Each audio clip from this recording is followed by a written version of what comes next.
مايد فعلا نجاح ورا نجاح.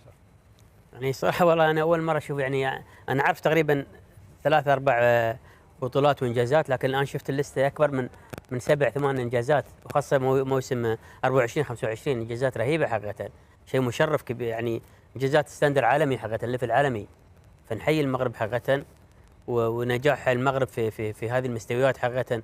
شوف بس في 25، شوف 1 2 3 4 5 6 إنجازات كبير، هاي بس في 25، فما بالك 24 و23 و22. شيء مفخره حقيقه، ستاندر عالمي خالد، عالمي.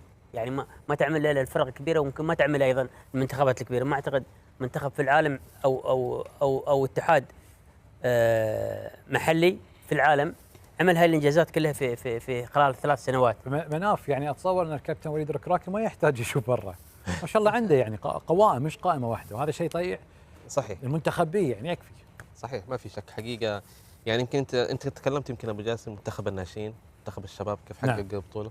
بنشوف الان يمكن بنتكلم بالصف الثاني يمكن، لكن حقيقه منتخب على اعلى مستوى حتى في ظل الغيابات. يمكن كثيرين اتكلموا وجود حمد الله مهم كلاعب اساسي، لكن الان بنشوف اللاعبين المتواجدين حقيقه على مستوى جدا عالي، بيقدموا مستوى كبير، مستوى يعني احنا بتكلم مثلا المهداوي كلاعب بديل، المهداوي من افضل اللاعبين في الدوري السعودي، لكن الان بنشوف باش بصراحه لاعب عنده امكانيات كبيره في منتصف الميدان.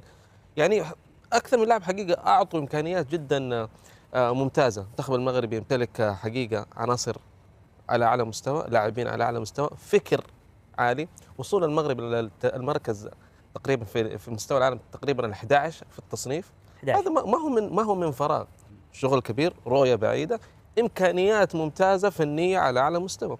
والدليل لو نشوف اكبر الاسماء الان متواجده حقيقه في اكبر الدوريات العالميه، وبنشوف الان بفريق ثاني وصل لنهايه كاس العرب، ومرشح ممكن مع احترام المنتخب الاردني انه ممكن يحصل البطوله لادائه حقيقه واستمراريه اداء الكبير بامكانيات جدا مرتفعه وامكانيات جدا عاليه.